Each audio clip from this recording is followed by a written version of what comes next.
Hi viewers, welcome to IVC CSE AP once again. Today I teach RDBMS in Telugu, Relational Database Management System in Telugu. Before going to topic, subscribe the channel and click on the bell icon. Then only you got the notification from my latest videos. Subscribe the channel IVC CSE AP. So let us begin the topic. Teach RDBMS. RDBMS means Relational Database Management System. Is a full form of RDBMS. Database management system using relational data. So in a way of relations, ఒక tables ఒక one table to another table relation generate చేస్తూ database ని manage చేయడమే RDBMS అండి. RD relational database management system R DBMS database management system. So ఈ యొక్క DBMS database management system అనేది మనం ఎక్కడ ఉపయోగిస్తాం? What is the purpose of DBMS? R అంటే డేటాబేస్ ని మెయింటైన్ చేయడానికి, డేటాబేస్ ని క్రియేట్ చేయడానికి, డేటాబేస్ లోకి డేటాను మనం ఇన్సర్ట్ చేయడానికి, కొత్త డేటాను అప్డేట్ చేయడానికి we can use DBMS database management system. First of all, what is database? Database అంటే ఏంటి? Database is a collection of relevant data and information is called database. Database అంటే ఒక సంస్థకు లేదా యాజమాన్యానికి సంబంధించినటువంటి సమాచారాన్ని అంతా స్టోర్ చేసుకునేటువంటి ఒక storage area. So that storage area is called as DB, database. Database means collection of relevant data and information together is called database. Welcome to IVC CSE AP.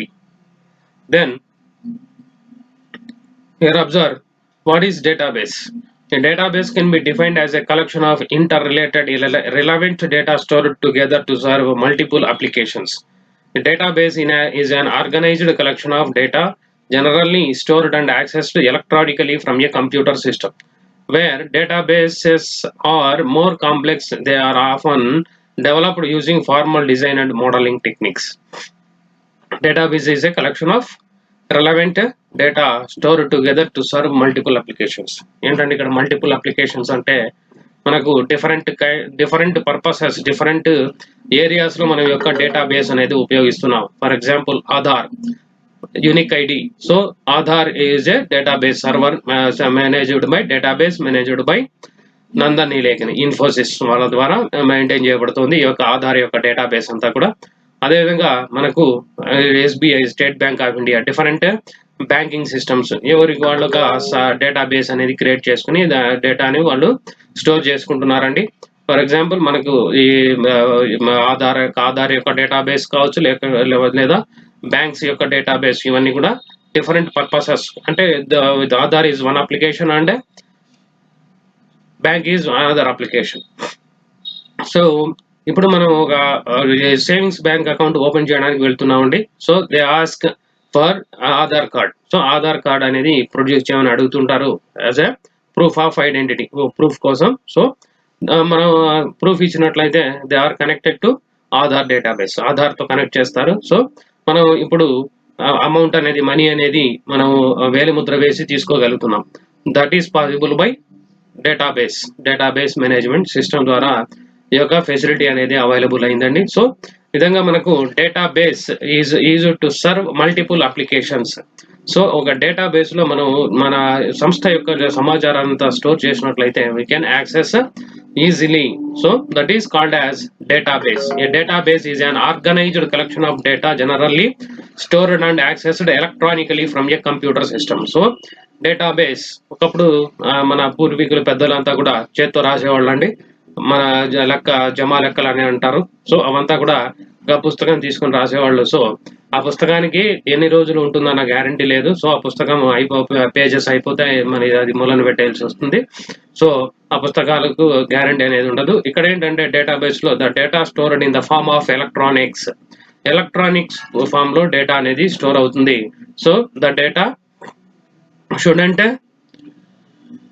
Deleted. అంటే ఇక్కడ మనకు భద్రంగా ఎత్తిపెట్టుకున్నట్లయితే ఎన్ని రోజులైనా ఆ డేటా అనేది అలాగే ఉంటుంది. ఎక్స్టర్నల్ గా మనం delete చేసినట్లయితేనే those kind of data should be deleted, but the data should stored in a long way. ఎన్ని రోజులైనా ఎన్ని సంవత్సరాలైనా డేటా అనేది అలాగే స్టోర్ అవుతుందండి. So that is the purpose of database and database meaning of database. Database can be defined as a collection of interrelated relevant data stored together to serve multiple applications. Then next model of database. ఇక్కడ చూడండి database model ఈ విధంగా ఉంటుందండి. Batch, PGMS, stored data and online users. So data, for example, Google is a database. Photos మనకి different ఉన్నాయండి. Google Drive ఇలాగా ఉన్నాయి. So those are the examples to database, model database. So ఈ యొక్క database అంతా కూడా మనకు ఇక్కడ సర్వర్ లేదా ఒక స్టోరేజ్ ఏరియా వన్ ఏరియాలో డేటా స్టోర్ అవుతుంది. So users can be accessed around the world, throughout the world. So online ద్వారా, ఇంటర్నెట్ ద్వారా డేటాని ఎక్కడి నుంచి ఎక్కడికైనా యాక్సెస్ చేసే అవకాశం. That is database. Next, what is data processing? Data processing. First of all what is data అనేది చూద్దామండి. Data is nothing but A information about anything. దేని గురించి అయినా ఒక సమాచారాన్ని మనం డేటాగా తీసుకుంటాం. So that data should be processed is called information. Data అనేది మనం ప్రాసెస్డ్ మేనర్ లో పెడితే then that is called as మనం ఇన్ఫర్మేషన్ అంటామండి. సో ఈ డేటా అనేది ప్రాసెసింగ్ ఎలా చేస్తాం? What is meaning of data processing? So data processing is defined as a sequence of operations on data to convert it into useful information. The important operations that can be performed on data are arithmetic and logical operations, to send and receive data from one location to another, classification of data, arranging data into a specific order, etc. So for example, నాకు ఏదైనా information అనుకోండి collect చేస్తుంటారు, gather చేస్తుంటారు. మన మన ప్రజల నుంచి ప్రభుత్వం అనేది గ్యాదర్ చేస్తూ ఉంటుంది, సర్వేస్ లాగా నిర్వహిస్తూ ఉంటారు. సో ఇక్కడ మనం ఏం చేస్తారు, వివిధ డిఫరెంట్ లొకేషన్స్ నుంచి, డిఫరెంట్ పీపుల్ నుంచి క్వశ్చన్స్ ఆన్సర్స్ లాగా డేటా అనేది వాళ్ళు గెయిన్ ఇన్పుట్ గా తీసుకుంటారు. The data should be processed. For example, ఇప్పుడు మనం జనాభా లెక్కలు అనుకోండి. జనాభా లెక్కలు తీసుకుంటే population. So first every house వాళ్ళు విజిట్ చేసి ఎంతమంది ఉన్నారు, మేల్ ఆర్ ఫిమేల్, సో ఆ విధంగా డేటా అనేది కలెక్ట్ చేస్తారు. So the data should B group together. So అలాగా గ్రూప్ చేసి మొత్తంగా వాళ్ళు ఏం చెప్తారు, in India this is the count, number of count in population అని చెప్తారండి. సో ఆ విధంగా ఫైనల్ ఆ డేటా అంతా కలెక్ట్ చేసిన తర్వాతే మనం ఎంతమంది పాపులేషన్ ఉన్నారు అనేది మనకు తెలియజేయబడుతుంది. సో ఆ విధంగా డేటాని కలెక్ట్ చేయడాన్నే మనం డేటా ప్రాసెసింగ్ అంటామండి. Data processing is the sequence of operations on data to convert it into useful information. So విధంగా యూస్ఫుల్ ఇన్ఫర్మేషన్ లాగా డేటాని ప్రాసెస్ చేయడాన్నే, కన్వర్ట్ చేయడాన్నే మనం డేటా ప్రాసెసింగ్ అంటామండి. సో ఈ డేటా ప్రాసెసింగ్ లో మనకు కొన్ని ఆపరేషన్స్ అనేవి చేయబడతాయి. What are those? Performed on data are arithmetic and logical operations. Sometimes they should be done అంటే arithmetic అంటే mathematical and logical operations perform చేస్తాం. To send and receive data from one location to another via internet ద్వారా మనం డేటాని, సమాచారాన్ని మనం ఒక చోటు నుంచి ఇంకో చోటికి పంపగలుగుతాం. సో క్లాసిఫికేషన్ ఆఫ్ డేటా, వర్గీకరణ, డేటా యొక్క వర్గీకరణ చేయగలుగుతాం. And finally arranging data into a specific order etcetera. So ఆ విధంగా these four are operations of data processing involved in data processing. So that is about data processing. Next, what is a DBMS? Database Management System. Database Management System is a collection of programs or software packages. Those are used to define, manipulate, control and processing the database. So సమాచారాన్ని మనం భద్రపరిచామండి ఒక storage ఏరియాలో. So how we can access and how to grant the privileges to people who access that database. Database అనేది for example SBI యొక్క database తీసుకుందాం. So SBI యొక్క database ని ఎవరంటే వాళ్ళు మనకు చూడడానికి అవకాశం అనేది ఉండదండి. సో బెస్ట్ మనకు ఇతరుల అకౌంట్ లో ఎంత బ్యాలెన్స్ ఉందనేది కూడా as a user, end user గా మనకు తెలుసుకునే అవకాశం ఉండదు. ఎవరైతే వాళ్ళు బ్యాంక్కి వెళ్తే బ్యాంకులో they are checked using their bank account number, ఆ విధంగా తీసుకొని వాళ్ళు చెక్ చేసి మనకు చెప్తుంటారు ఎంత బ్యాలెన్స్ ఉంది అనేసి. సో ఆ విధంగా డేటాబేస్ మేనేజ్మెంట్ సిస్టమ్. ఒక డేటాబేస్ ఉంది, డేటాబేస్ లోకి ఇన్ఫర్మేషన్ ఎలాగా మనం స్టోర్ చేయాలి, అదేవిధంగా ఏ విధంగా మనము డేటాని ప్రాసెస్ చేయాలి, అదేవిధంగా డేటాని ఏ విధంగా తిరిగి మనం ఎలా తీసుకోవాలి అదంతా కూడా డేటాబేస్ మేనేజ్మెంట్ సిస్టమ్ అని అంటామండి.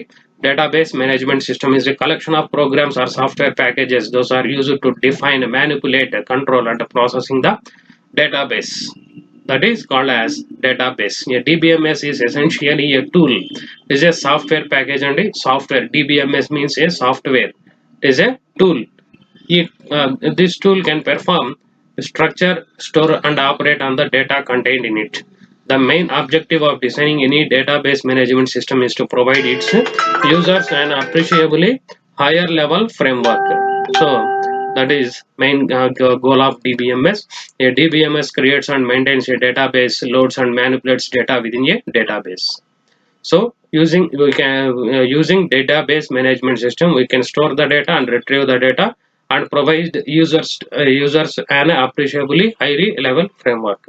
సో మనం ఎండ్ యూజర్ కి ఎలాంటి ఇన్ఫర్మేషన్ మనం ఇవ్వాలి, ఎలాంటి ఇన్ఫర్మేషన్ ని హైడ్ చేయాలి. So these are the performance of database management system. And for example Oracle, MySQL, Sybase, MS Access are the best examples to DBMS, database management systems. These four are called as database management systems: Oracle, MySQL, Sybase, and MS Access. These four are called as database management system softwares. ఇవన్నీ కూడా softwares అండి. Using those softwares we can process the data and we can create the database and we can control the database. What are the components of database management system? DBMS, it is a collection of software and packages అండి. So software packages ఉంటాయి. అలా కాకుండా ఇంకా మనకు ఆ software మనకి install చేయాలి అని అంటే we can use hardware. We can depend upon hardware. బేసిక్గా మనకు ఒక సాఫ్ట్వేర్ అండ్ హార్డ్వేర్ రెండు కలిస్తేనే ఒక మేనేజ్మెంట్, ఒక సిస్టమ్ అనేది డెవలప్ అవుతుందండి. So the database management system can be divided into 5 major components. They are hardware, software, data, procedures, database access, language. So database అనేది ఉందంటే we can need hardware. So మనకు డేటాను స్టోర్ చేసుకోవడానికి hard drive కావాలండి, HDD. So ఆ విధంగా మనకు డేటాబేస్ని store చేయడానికి హార్డ్వేర్ అనేది అవసరం. అదేవిధంగా వీ కెన్ యూజ్ ఆ హార్డ్వేర్లో ఉన్న డేటాని రిట్రీవ్ అండ్ స్టోర్ చేయడానికి we can use software. And main data ఉండాలండి, అంటే డేటా ఉన్నట్లయితే మనం డేటాని స్టోర్ చేయగలుగుతాం, information. So data nothing but information. And procedures, this is programming. So our queries, how to access the data and how to store the data. So that is a procedure. And database access language. Database లో ఉన్నటువంటి మన డేటాని retrieve and store చేయడానికి we can use a different kind of language. So these are the components of database management system: hardware, software, data, procedures, database access language. So next, define instance. The data stored in a database at a particular moment of time is called instance of database. So okay, so the instance means need. What is the need of to store the data? So ఒక database ని మనం maintain చేయడానికి what is the need? That is called as database instance అని అంటాం. The data stored in database at a particular moment of time is called instance of database.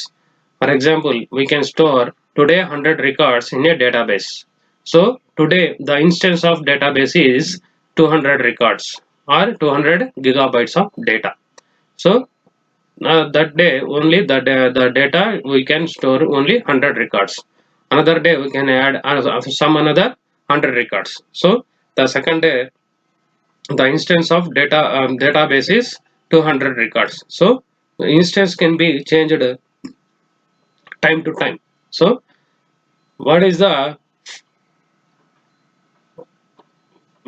storage area or what is the capacity of that the database at a particular time is called instance. Database schema defines the variable declarations in tables that belong to a particular database. Database schema defines the variable declarations in tables that belong to a particular database. So schema is also a instance. The value of the variables at a moment of time is called the instance of the database. So ఆ స్కీమాలో మనం define చేసినటువంటి variables ని కూడా మనం instance of database అని కూడా అంటామండి. So like programming language లో లాగా మనకు వేరియబుల్ మనం డిక్లేర్ చేసినట్లయితే for the need of that database that variable is called as instance of database management system. Next define schema and sub schema and sub schema. So ఇక్కడ మనం ఏంటంటే అండి, ఇక్కడ మనం బ్రీఫ్ గా ఎక్స్ప్లెయిన్ చేయడం జరుగుతుంది, అంటే బ్రీఫ్ గా మనం ఎక్స్ప్లెయిన్ చేస్తున్నాను. నెక్స్ట్ ఫర్దర్ వీడియోస్ లో every topic will be discussed in brief, అంటే ఎలాబొరేటివ్ గా డిస్కస్ చేస్తామండి. So continue watching this videos day by day.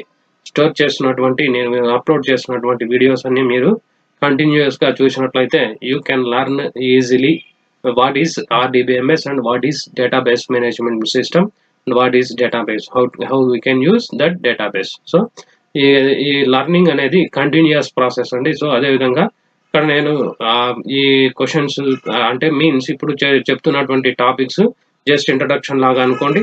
ఇవి ఎలాబొరేటివ్ గా నెక్స్ట్ వీడియోస్ లో నేను ఎక్స్ప్లెయిన్ చేయడం జరుగుతుంది. సో మీ కైండ్లీ కోఆపరేట్. సో మీరు ఈ వీడియోస్ ని మిస్ అవ్వద్దు.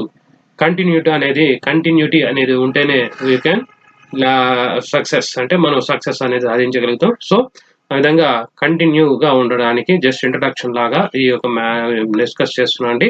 అంటే డేటాబేస్ తీసుకుంటే వాటి యొక్క టెర్మినాలజీ ఏముంటుంది, డేటాబేస్ అనేది అంటే ఏంటి, అదేవిధంగా డేటాబేస్ లో ఎలాంటి మనకు స్కీమాస్ ఇవన్నీ ఉంటాయి అనేది మనం ఈ చిన్న చాప్టర్ ద్వారా డిస్కస్ చేస్తున్నాం.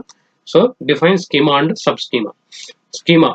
The overall design of a database is called database schema. Schemas are changed frequently. So the design of a database, the blueprint అనుకోండి, మనం డేటాబేస్ ని క్రియేట్ చేయాలంటే which kind of data should be stored, మనం ఆ database లో ఎలాంటి data store చేయబోతున్నాం, how much of memory should be required.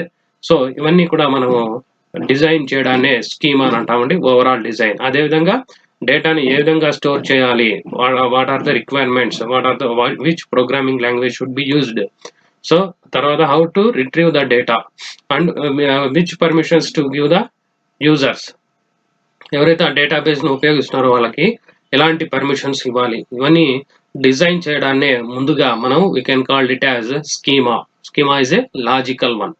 Schemas are changed frequently. So schema అనేది ఎప్పటికప్పుడు మారుతూ ఉంటుందండి. So design should be changed at the time తో పాటు డిజైన్ అనేది కూడా చేంజ్ అవుతూ ఉంటుంది. Sub schema, it can be defined as the subset or sub level of schema and has the same properties as the schema and sub schema is a overall design. So in a schema we can use another sub schema, same schema ఏమైతే properties ఉన్నాయో అదే విధంగా మనము ఇంకొక స్కీమాని అదే స్కీమాకు అనుబంధంగా create చేయడాన్ని మనము సబ్ స్కీమా అంటామండి. In simple words it is just effective plan or the schema for the view. So ఒక సబ్ స్కీమా అనేది it is a effective plan or the schema for the view. మన ఆ database ని ఏ విధంగా use చేయాలి అని తెలియజేసేదే sub schema. The logical view of data as it appears to the application can be called as a sub-schema. So schema and sub-schema, logical view of the schema is also called as a sub-schema. Schema and sub-schema. Next, data independence. The ability to modify a schema definition in one level without affecting a schema definition in the next higher level is called data independence. Data independence means we cannot change the or alter the before data, we can adding another data or we can modify the data. That is data independence. For example, మనం SB account అనేది open చేసామండి. SB account open చేస్తేనే మనకు loan అనేది sanction చేయాలా వద్దా అనేది, అంటే లోన్ తీసుకోవాలంటే we can must mandatory open SB savings bank account. That is the relationship. So ఇక్కడ మనకు లోన్ తీసుకున్న ప్రతి ఒక్కరు ఎస్బీ అకౌంట్ అనేది ఉండాలండి. ఎస్బీ అకౌంట్ ఉన్న ప్రతి ఒక్కరు లోన్ తీసుకోవాలని రూల్ లేదు. సో ఇప్పుడు మనం లోన్ తీసుకున్నాం, లోన్ లో మనం అంటే amount we can collect the amount, అంటే మనం డిపాజిట్ యొక్క లోన్ అనేది మనం అమౌంట్ కడుతూ వస్తున్నాం. So then the savings bank account not changed but the loan account మాత్రమే అక్కడ మారుతూ వస్తుందండి. That is independence, data independence. So that facility is called data independence. అంటే ఒక స్కీమా, ఇప్పుడు స్కీమా అండ్ సబ్ స్కీమాస్ ఉన్నాయండి. మోర్ దాన్ సబ్ స్కీమా, ఒక స్కీమాలో more than one sub schema ఉంటుంది. అక్కడ మనకు ఈ సబ్ స్కీమా అనేది దెబ్బ తినకుండా, అంటే ఆల్టర్ చేయకుండా some another schema sub schema అని మనం ఆల్టర్ చేయడాన్ని డేటా ఇండిపెండెన్స్ అంటాం. These are 2 levels of data independence. 2 రకాల డేటా ఇండిపెండెన్స్ ఉన్నాయండి. ఒకటి physical data independence and logical data independence. So physical గా అంటే మనకు మన హార్డ్వేర్ ద్వారా మనం ఆల్టర్ చేయడం, that is physical data independence. And logical data అంటే ప్రోగ్రామింగ్, అంటే లాజిక్ ని మార్చడం, that is logical data independence. Next, difference between physical and logical data independence. Okay, physical and logical కి ఉన్నటువంటి డిఫరెన్స్ ఏంటి? The physical is the lowest level of schema which describes how the data stored on the disk or the physical storage. So physical means hardware ని మనం deal చేయడాన్ని మనము physical అని అంటామండి. Finally the data should be in the form of electronics signals. So ఆ విధంగా electronic form లో data అనేది స్టోర్ అవుతుంది. సో ఆ యొక్క ఫిజికల్ స్కీమా, వాటి సర్క్యూట్స్, ఆ యొక్క డిజైనింగ్ నే మనము ఫిజికల్ అని అంటాం. The logical is the intermediate level of schema which describes the structure of the database to the database designers. It also specifies what relationship exists between the data. Logical schema means is a program. మనం physical గా డేటాని store చేసిన డేటాని using which language or programs, ఏ విధంగా మనం ఆ యొక్క డేటాని యాక్సెస్ చేయాలి అనేది మనము లాజికల్ అని అంటామండి. The external schema or sub schema is the highest level of schema which defines the views for the end users. So that is about physical and logical schema. Who will be called as DBA, database administrator. ఒక database management system ఉందంటే మనకు ఒక DBA ఉంటారండి. DBA is a person, ఒక వ్యక్తి, to control over the system. Over అంటే entire system ని control చేసే ఒక పర్సన్ ని, వ్యక్తిని మనము డేటాబేస్ అడ్మినిస్ట్రేటర్ అంటామండి. Is a database, DBA is the final authority on deciding the structure, accessing strategies, storage criteria, user preventing database from frauds.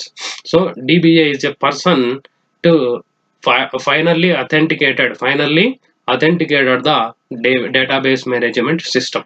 A database management system ni design దగ్గర నుంచి strategies, storage criteria and preventing privileges ఇచ్చేంత వరకు authority ఉన్న వ్యక్తినే మనము database administrator అంటామండి. So database administrator is a person control entire database management system. So that is DBA, database administrator. What is metadata or data dictionary? So metadata means data about data. The result of compilation of DDL statements is a set of tables that is stored in a specific file called data dictionary or data directory. So మనం యాక్చువల్గా like in C language మనకు library files అనేవి ఉంటాయండి. So ఆ విధంగా DDL statements execute కావడానికి మనకు tables ఇవన్నీ కొన్ని అవసరమవుతాయండి. సో ఆ టేబుల్స్ని స్టోర్ చేసే ఒక లైబ్రరీని మనము data dictionary or data directory అంటామండి.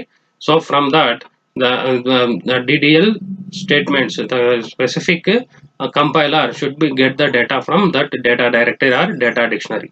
A data dictionary is a file that contains metadata, that is data about data. This files is consulted before actual data are read or modified in the database system. So that is data metadata or data dictionary. A data dictionary is a file that contains metadata. Metadata means data about data. So which kind of data should be stored and which kind of data should be accessed from the database. ఇలాంటి వివరాలన్నీ తెలియజేసేది మనం metadata అంటామండి. These files is consulted before actual data. So ఈ యొక్క డేటాని access చేయబోయే ముందు ఫిజికల్ గా ఎక్కడైతే డేటా స్టోర్ చేయబడిందో ఆ డేటాని యొక్క యాక్సెస్ చేయడాన్ని మనం database, data dictionary or metadata అంటామండి. So the 3 levels of data abstraction. What is meant by abstraction? Data abstraction. So data abstraction means, for example, ఒక బ్యాంకింగ్ సిస్టమ్ తీసుకోండి. మనకు లోన్ శాంక్షన్ చేయాలంటే ఫైనల్ అథారిటీ మేనేజర్కి ఉంటుందండి. Manager తర్వాత field officers, తర్వాత accountant, తర్వాత మనకు డిఫరెంట్ క్లర్క్స్, ఏ విధంగా ఉంటారండి ఒక బ్యాంకింగ్ సిస్టమ్ మనం తీసుకున్నట్లయితే. సో ఫైనల్ గా అప్రూవల్ అనేది మేనేజర్ దగ్గర ఉంటుంది. So which kind of data మన ఆ యొక్క మేనేజర్కి ఆ బ్యాంకుకి సంబంధించి డేటా మొత్తాన్ని మాడిఫై చేయడానికి ఒక అవకాశం అనేది ఉంటుంది. సో మేనేజర్ యొక్క లెవెల్ ఒక విధంగా ఉంటుంది, అదేవిధంగా ఎంప్లాయర్స్ యొక్క వ్యూ అనేది డిఫరెంట్గా ఉంటుంది. So levels of abstraction basically abstraction can be divided into 3 levels. Those are ఈ యొక్క అబ్స్ట్రాక్షన్ అనేది డేటాబేస్ మేనేజ్మెంట్ సిస్టంలో 3 టైప్స్గా ఉంటుందండి. First one is physical level, second one is logical level, and last one is view level. So physical level means how the data should be accessed from the hardware, that is physical level, and logical level, which programs should be needed to access those data stored in physical level. So physical ga store chesina data ni manam ee vidhanga store access cheyali, that is called as logical level. So ee logical level manaku data programming language గా మనం అనుకోవచ్చు. Last one view level, which kind of data should B accessed by the end user. End user ఎవరైతే ఉన్నారో వాళ్ళు ఎటువంటి డేటాని వాళ్ళు access చేయవచ్చు. That privileges should be called as view level. These 3 levels are called as levels of data abstraction. Right, different types of database users. ఇక్కడ నేను brief introduction మాత్రమే ఇస్తున్నానండి. నెక్స్ట్ మనకు వీడియోస్లో టాపిక్స్లో we can discuss about brief each and every topic. Database users are the one who really use and take benefits of database. Database ఉందండి, ఆ database ని ఎవరు ఉపయోగించుకోగలగాలి. So that type of users are called as database users. So there will be different types of users depending on their need and way of accessing the database. So ఒక database ఉంది, ఆ database ని ఎవరు ఏ విధంగా ఉపయోగించుకోగలగాలి, that is called as database users. First one or application programmers. The application programmers. Second one, sophisticated users, specialized users, standalone users, native users, and database administrators, DBA. ఇక్కడ ఇందాక మనం చాలా ఎగ్జాంపుల్స్ చెప్పామండి. సో అక్కడ మనకు ఎవరికి అథెంటికేటెడ్ పర్సన్ ని DBA అంటాం. So DBA should be a person control entire the database management system. So application programmers వాళ్ళు ఏంటి, జస్ట్ డేటా ఎలాగా అంటే ప్రోగ్రామ్స్ ఏవైతే వాళ్ళు రాశారో ఆ ప్రోగ్రామ్స్ ని మాత్రమే యాక్సెస్ చేయగలుగుతారు. సో దాని మోడిఫికేషన్స్ చేయగలుగుతారండి. సో ఇది సోఫిస్టికేటెడ్ యూజర్స్. ఈ విధంగా different kind of specialized users, stand alone users, native users. So ఈ విధంగా మనకు డిఫరెంట్ డేటాబేస్ యూజర్స్ ఉంటారండి. అదే based on their purpose we can divide the different database users. So ఈ టాపిక్ గురించి ఇంకొద్దిగా బ్రీఫ్ గా మనం నెక్స్ట్ వీడియోలో డిస్కస్ చేద్దాం. Expand the terms DDL, DML, DCL, data manipulation language, data definition language, and data control language. ఇవి మనకు ఒక రకంగా SQL కమాండ్స్ అనుకోవచ్చు. సో త్రూ SQL కమాండ్స్ ద్వారానే మనం డేటాబేస్లో ఉన్న డేటాని యాక్సెస్ అండ్ రిట్రీవ్ చేయగలుగుతాం. సో ఆ విధంగా డేటాని మ్యానిపులేట్ చేయడం, డేటాని కంట్రోల్ చేయడం, డేటాకి డెఫినేషన్ కూడా యూజింగ్ దోస్ కైండ్ ఆఫ్ మనం కమాండ్స్ SQL కమాండ్స్ ద్వారా చేయగలుగుతాం. Next right the commands of DDL, DML and DCL. ఏముంటాయండి? DDL data definition language, data manipulation language, data control language. ఇందులో మనకు ఏముంటాయి కమాండ్స్? DDLలో తీసుకుంటే క్రియేట్, ఆల్టర్, డ్రాప్ అనేటివి ఉంటాయి. DMLలో సెలెక్ట్, ఇన్సర్ట్, డిలీట్, అప్డేట్ ఉంటాయి. DCLలో grant, revoke, commit, roll back ఉంటాయండి. సో ఈ విధంగా ఈ కమాండ్స్ అన్నింటినీ మనం DDL, DML and DCL commands అంటాం. Using these commands we can modify, create the database, modify the database, alter the database, we can get the data from the database. ఈ operations అన్నింటినీ మనము using these simple commands we can do everything related to database.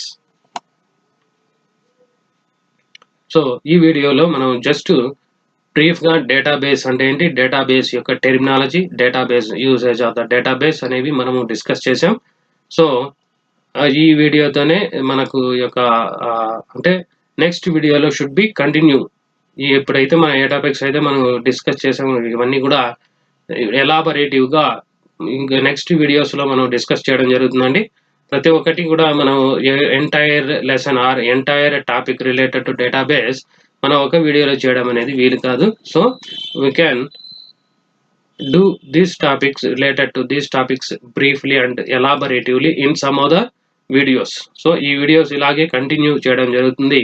ఎవరైతే database నుంచి తెలుసుకోవాలనుకుంటున్నారో వాళ్ళందరూ కూడా ఈ యొక్క వీడియోస్ని కంటిన్యూగా ఫాలో అవ్వండి. సో ఫైనల్గా వన్ అప్పీల్ ఫ్రమ్ మీ, అంటే నా నుంచి మీ అందరికి ఒక అప్పీల్ అండి. సో ఎవ్రీ వన్ ఎవరైతే వ్యూ చేస్తున్నారండి అందరూ కూడా ఛానల్ లైక్ చేస్తున్నారు, చూస్తున్నారు, వీడియోస్ చూస్తున్నారు, కానీ సబ్స్క్రైబ్ చేయడం లేదు, అదేవిధంగా బెల్ ఐకాన్ని క్లిక్ చేయడం లేదండి. సో ఎవరైతే నీడెడ్ ఇప్పుడు ఈ యొక్క వీడియోస్ అన్ని నేను చేస్తున్న వీడియోస్ అన్ని అది కూడా ఏ బీటెక్ స్టూడెంట్స్ లేదా మన ఐవీసీ ఇంటర్మీడియట్ వొకేషనల్ కోర్సెస్ చదువుతున్న ప్రతి స్టూడెంట్కి చక్కగా ఉపయోగపడతాయండి. ఈ యొక్క కరోనా కోవిడ్ ఎఫెక్టివ్తో ఎవరు కూడా కాలేజీకి మనం బయటకు వెళ్ళడానికి లేని పరిస్థితి ఉంది. సో వీళ్ళందరూ కూడా ఈ యొక్క అవకాశాన్ని చక్కగా ఉపయోగించుకోవచ్చు. So subscribe the channel. చూసి వదిలేస్తున్నారండి, చూసి వదిలేయకుండా సబ్స్క్రైబ్ చేయండి, అదేవిధంగా బెల్ ఐకాన్ని క్లిక్ చేయండి. సో మీరు ఇచ్చే యొక్క మీరు ఆ సబ్స్క్రిప్షన్ లేదా ఒక బెల్ ఐకాన్ మీరు ప్రెస్ చేయడం ద్వారా మరింత ఉత్సాహంగా కొద్దిగా ఎంతూజియాజంగా సబ్జెక్ట్ని డిస్కస్ చేయడానికి అవకాశం ఉంటుంది. అదేవిధంగా మీ అందరికి కూడా ఈ వీడియోస్ చక్కగా ఉపయోగపడతాయి. ఇంటర్వ్యూస్కి అటెండ్ అయ్యే వాళ్ళు ఎవరైనా సరే మీరందరూ కూడా చక్కగా ఉపయోగించుకోవచ్చు. Thank you watching IVC CSE AP. Subscribe and click on bell icon. Thank you.